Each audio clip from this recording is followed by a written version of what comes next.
there's that freedom of just I can do what I want and I don't have to wait, you know, to have a goal given to me or somebody tell me what to do. Put this ball through the hoop, that's how you win. No one even defines what winning is. So if you're the kind of person who likes that kind of freedom, then it's definitely for you.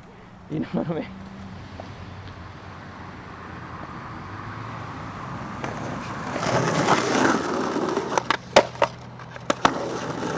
I started skateboarding Christmas '88, so I was 7 at that time, and boom, I was hooked.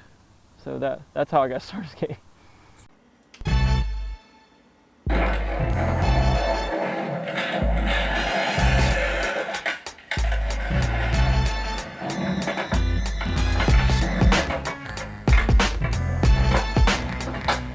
And now, to the ramp section. Probably count on 2 hands, maybe 1 hand, how many skate parks there were in the state. So we had a do-it-yourself skate park, or what's called a DIY, that started in '97 next to the Golden Pantry.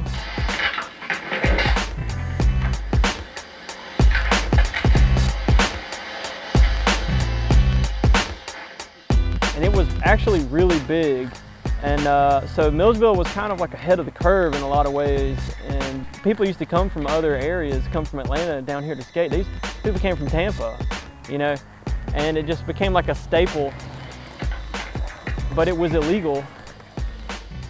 I didn't skate out there when I was a junior in high school. I was like scared because I thought I was gonna get arrested. I'd never seen an illegal skate park before. But like it was there the whole school year, so by that May, someone in my neighborhood was like, you should just go out there and skate. I was like, okay. And by that June, I was helping build ramps because I like to build stuff. And so it was very much a build, build, build. We built everything out of wood. We kept it up and it was well used for all those years.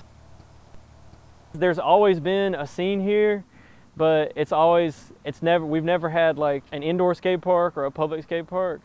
And so the one that was next to Golden Pantry was huge and well used for a long time.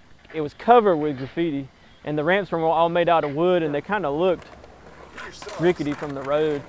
That spot existed from the fall of '97 until August 2004 when the city tore it down.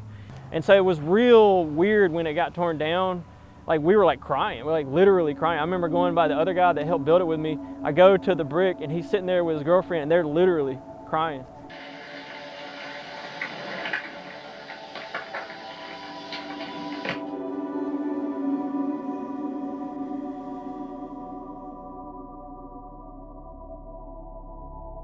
At that point in my life, it was like the city came in and hit delete on my social life. And it was like, imagine if like your whole social life was tied up in some organization or something, all your friends, you know, you just don't even see people anymore that you knew. We didn't know what we were doing, and like my whole world was through that, and it just like that, it was gone. So it was very shocking. '05 was a rough year. I ended up linking up with an old friend in '07 who used to skate with me, and we built a mini ramp in the woods, and we had that for a few years. And then I started back doing something up here, had something out here starting in August '08, and it lasted until June 2011. And then the city was like, no, you can't do that. They tore it down, but they were very friendly that time. And we began discussions on building like a real park. And then October 2015 was when I really started back up here. The city's been letting us do it.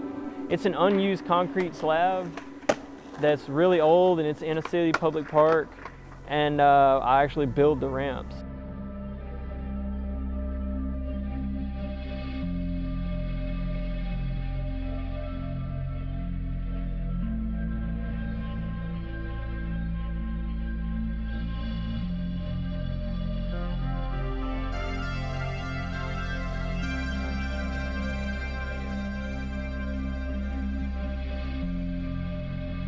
In terms of actual paying for the building materials, like come out of right here.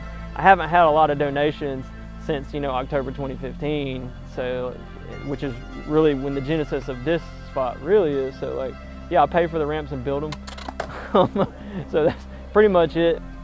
The thing about a skate park is that It gets people involved in recreation that would normally get missed by other forms of recreation. Recreation is really good for a community because A, it lowers youth crime rates. It really, really does. Like if you can get young people doing anything, it'll lower youth crime rates. The health benefits are like actually really good. It even improves people's likelihood of showing up for work on time. There's a wide array of personalities who might be a little more creative, a little more independent, maybe a little rebellious, or maybe all the above. They're gonna be more attracted to something like this. Because of the one that existed before for all those years and nothing bad ever happened and the city didn't have to pay for it and it was a well-used public park that the city didn't have to pay a dime for, people got the idea that like, yeah, this could be a positive thing, this could be a good thing.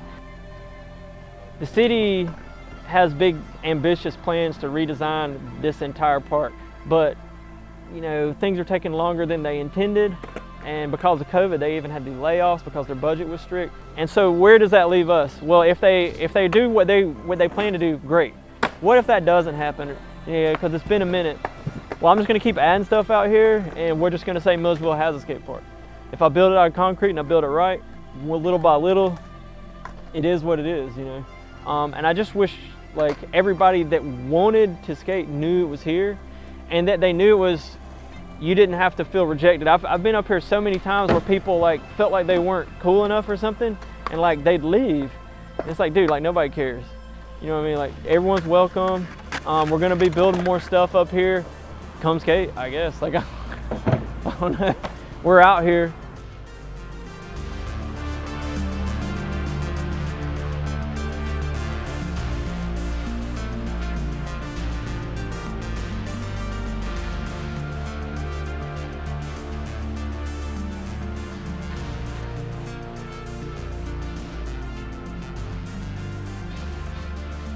All people have the desire to move.